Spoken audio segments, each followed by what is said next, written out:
Mais pour trouver un mari, ça sera bien plus compliqué. Parce que à 30 ans, votre valeur aura bien plus baissé. Les hommes vont s'en foutre tout simplement du fait que vous gagnez telle ou telle somme d'argent. Ce qu'ils vont principalement rechercher, c'est voir si vous êtes fertile, si vous êtes belle et si vous avez une bonne personnalité.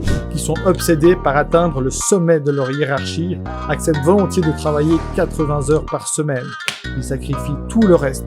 Relations humaines, famille, enfants, tout passe au second plan.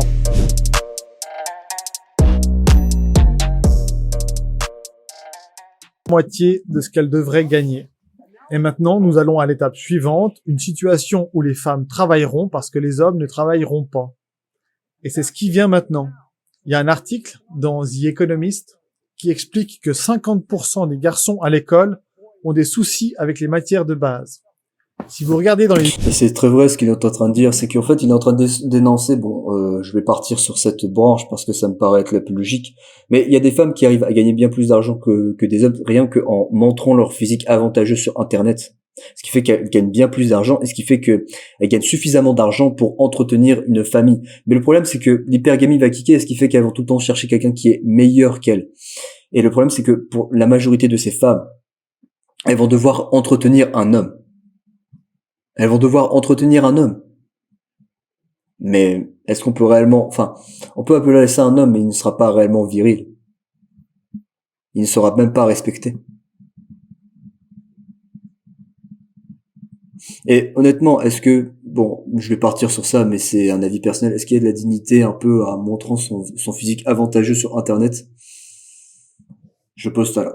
Université, vous pouvez le constater. Je l'ai observé durant des dizaines d'années. Je dirais que 90% des gens dans mon cours de relations humaines sont des femmes. Il n'y aura plus un seul homme dans les universités dans 10 ans.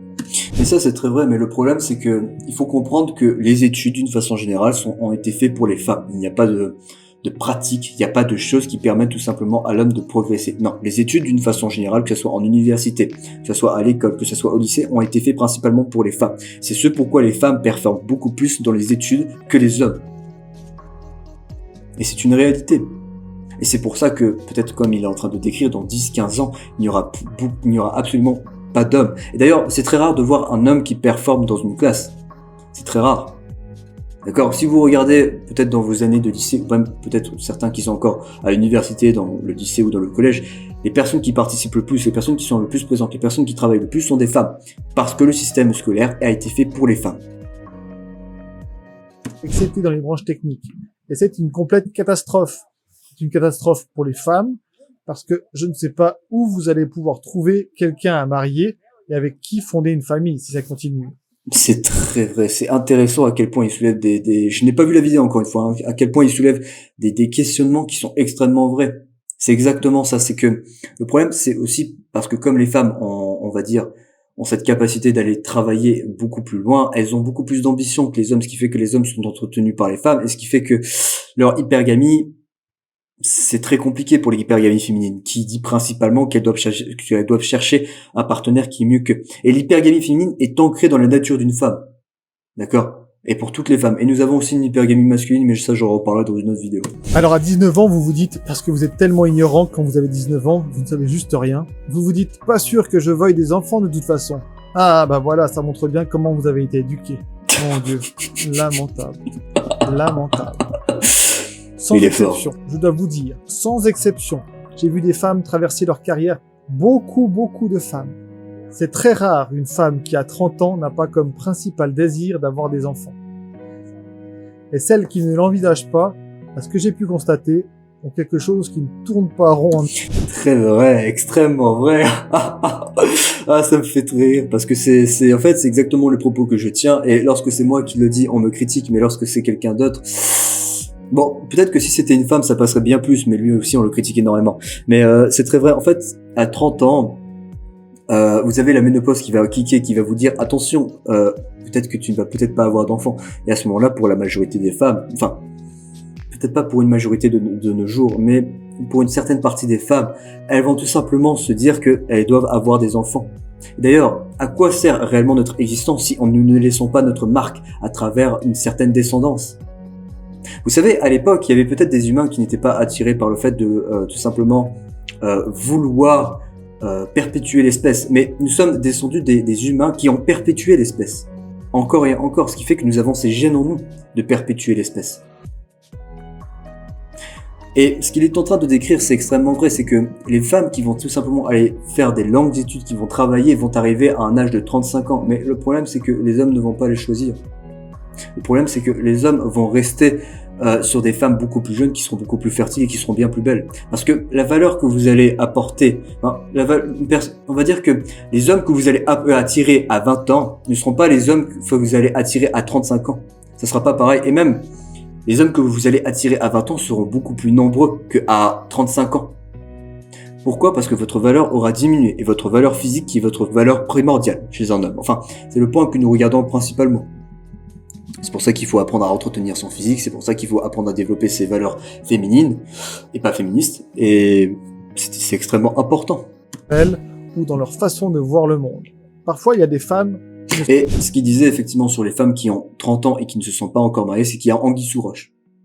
C'est qu'il y a anguille sous roche. D'accord ? Et principalement, moi, je les reconnais très vite, ce type de filles. Ce sont des filles qui ont toujours été contre leur père, qui ont vu en fait leur mère se défendre contre leur père, qui ont toujours vu que la mère portait la culotte, qui ont toujours vu ça, et qui en fait ont pensé que l'homme est tout simplement inutile, et qui sont partis sur des voies beaucoup plus, on va dire, beaucoup plus spéciales. Mais ce genre de femmes vont arriver en fait à 40 ans où elles vont essayer tout simplement de trouver un partenaire de vie, ou qui ne vont totalement pas se marier, ou alors elles vont essayer de trouver des animaux de compagnie, vont se terminer avec 20 ou 25 chats, qui vont essayer de combler cet amour qu'elle normalement elle devrait donner, qu'elle devrait avoir, qu'elle devrait tout simplement donner, et qu'elles vont pas pouvoir donner parce qu'elles n'ont pas voulu avoir d'enfants. Et à 40-45 ans, c'est beaucoup trop tard pour avoir un enfant. C'est possible, mais peut-être que si la ménopause est passée, c'est très compliqué. Sont vraiment pas maternelles. Vous savez, par caractère. Elles ont un caractère masculin, désagréable, pas particulièrement compatissant. Elles ne sont pas maternelles et elles ne s'intéressent vraiment pas aux enfants. Ça me va, mec. Mais il n'y en a pas tant que ça, et beaucoup d'entre elles ne s'autorisent pas à penser que c'est de ça dont elles ont des effets. Ouais, mais le problème, c'est que, bon, je sais pas de quand elle date. Elle date de 5 ans, cette vidéo, mais le problème, c'est que de nos jours, les femmes masculines, enfin, les femmes qui ont un peu cette aura masculine, ça a explosé. Ça représente encore une minorité, mais c'est quand même là. Et ce qui fait que ces femmes,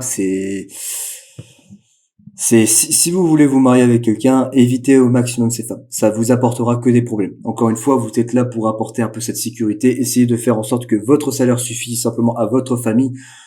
Et dans votre couple, vous devez essayer de trouver cette douceur, cette personne qui va principalement pouvoir vous épauler, vous aider, un peu comme Bonnie and Clyde face au reste du monde. J'aime bien dire ça, mais c'est une réalité.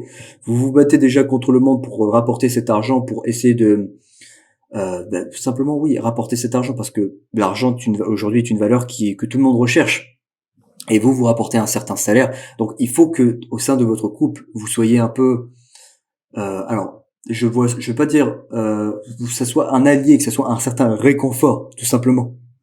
Vraiment envie. Pensez-vous que les femmes s'en sortiraient mieux si elles avaient des enfants plus tôt pour se consacrer à leur carrière dans la trentaine? Qui sait? Ça, c'est vraiment un problème. Elles s'en sortiraient mieux. Non, au contraire. En fait, le problème, c'est que peut-être qu'elles s'en sortiraient mieux, mais ça sera tout de même contraignant. Le problème, c'est que ce genre de femmes qui vont continuer leurs études et à côté, en parallèle, avoir des enfants, ça sera très compliqué. Ça sera très compliqué de continuer ses études et d'avoir des enfants. C'est possible. C'est totalement possible. Mais ça sera compliqué. Ça semble une décision plus logique. Et c'est un sérieux problème. Je ne crois pas que quiconque ait la réponse à ça, Si parce vous avez que... 35 ans et vos enfants en ont disons 10 ou 11, Ouais. alors vous pouvez aller faire une licence ou un master. Eh bien, Ça me semble plus facile dans ce sens. Oui, mais vous serez pas. En fait, vous ne vous consacrerez pas tout simplement à l'éducation des enfants, pas à l'éducation, aussi à une certaine éducation des enfants, d'accord. Et c'est le problème, c'est que vous vous consacrerez pas en fait à vos enfants. Et en plus, le problème avec ça, c'est que si vous laissez un peu votre enfant seul dans cette société, il va être énormément perdu et ça aura un impact toute sa vie. Faut pas oublier que ce que vous allez enseigner à votre enfant lorsqu'il sera jeune ou petit, ça va le suivre toute sa vie. Toute sa vie, à part s'il fait du développement personnel, à part s'il essaie de se remettre en cause, mais encore une fois, ça représente une extrême minorité des personnes. Bon, actuellement, de nos jours, le développement personnel est quelque chose qui est bien plus valorisé qu'à l'époque, mais je pense que ce n'est pas une solution. Ouais. Plutôt que de faire carrière en premier, essayez ensuite d'élever ces jeunes enfants. Ouais, je ne peux pas répondre à ça. Parce que j'ai pu voir des femmes s'en sortir très bien dans les deux sens. Et il y a aussi ces quelques femmes qui gèrent une carrière de pouvoir et leurs enfants. Mais mon Dieu, ces femmes, elles sont du genre à acheter un micro-ondes plus puissant parce qu'il ne prend que 45 secondes pour réchauffer la nourriture au lieu de 1 minute. Et je ne plaisante pas. Elles se lèvent à 5 heures du matin, font 30 minutes de gym, servent le petit déjeuner et préparent les enfants pour l'école. Elles vont au travail, bossent 14 heures non-stop, rentrent à la maison et passent 2 heures pour les enfants. Elles ont une nounou qui les aide. Ensuite, elles travaillent encore 2 heures de plus avant d'aller au lit vers 1 heure du mat. Et finalement, elles se réveillent à 5 heures et recommencent. Et je vous prépare. Est-ce que c'est une vie, ça? C'est la question que je pose. Est-ce que c'est une vie?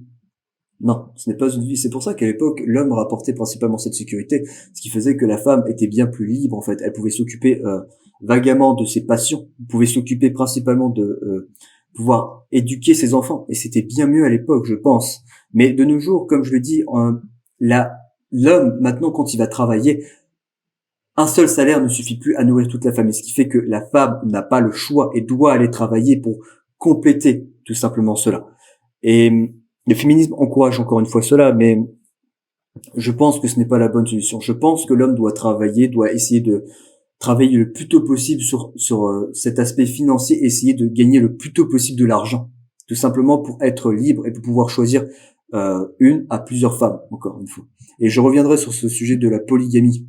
D'accord, pour les hommes. Bien, vous devez être solide si vous voulez faire ça. Physiquement aussi, parce que vous allez vous user à vitesse grand V. J'ai vu des femmes réussir, mais vous savez, elles sont costaudes, elles sont rares. Parce que... Oui, ça existe forcément, mais c'est comme les hommes, c'est possible qu'il y ait, encore une fois, c'est possible. Il y a une minorité de la population, mais je parle de 2 ou 1%, qui ont une force physique pour les femmes qui peut-être surpasse celle des hommes, mais c'est 1 ou 2%. Imaginons une femme qui va à la salle de sport, qui se muscle, forcément, si elle donne une droite à une brindille, la brindille qui est un homme va tout simplement tomber, mais encore une fois, c'est des cas extrêmement rares. Et ça existe des femmes qui peuvent supporter un tel stress.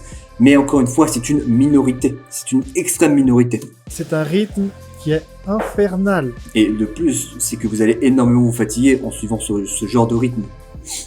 Et si quelque chose se passe mal, vous savez, vous avez un enfant malade ou quelque chose comme ça, ou il y a n'importe quelle crise dans votre famille, ça devient tout de suite trop. Je n'ai pas la réponse à ça, vous savez. L'avantage que les femmes ont, c'est qu'elles vivent environ 8 ans de plus que les hommes. Parce que la testostérone tue les hommes. Ça correspond à la période. Vous savez, ça, je le savais pas. Du coup, c'est intéressant de savoir. Des enfants. Oui, c'est vrai. Elles payent au début et gagnent sur le long terme. J'ai pas entendu la question. Que les hommes. Parce que la testostérone tue les hommes. Ça correspond à la période pour faire des enfants. Oui, c'est vrai. Elles payent au début et gagnent sur le long terme. Mais ce n'est pas clair comment notre société devrait gérer ça. C'est en partie parce que nous ne savons pas quoi faire maintenant que les femmes contrôlent leur fonction reproductrice. C'est une grande question. Ouais. Mais si les femmes arrivent sur le marché du travail... Ah, par contre, la personne qui a fait les voix off à côté, c'est pas les voix off, c'est les modifications des voix.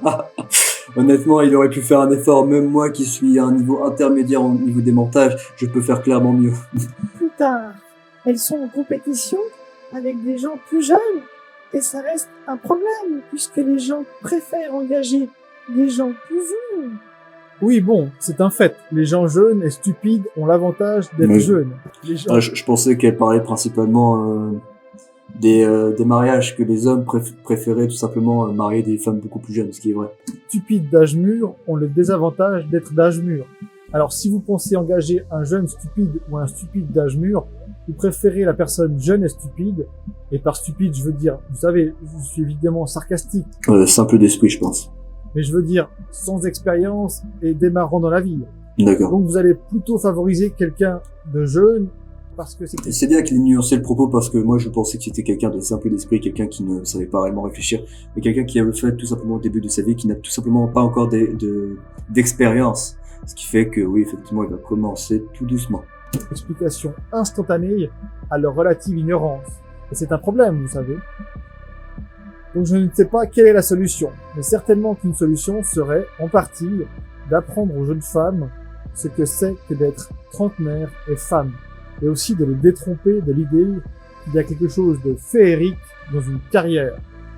Ouf, j'ai bien aimé ce propos exactement, mais encore une fois, c'est le féminisme qui pousse à cela. Il vous dit tout simplement, pour la majorité des femmes, que vous devez avoir une carrière professionnelle, que vous devez être indépendante financièrement, que vous devez être indépendante, et vous serez heureux, mais c'est complètement faux, encore une fois, et je l'ai déjà détruit avant.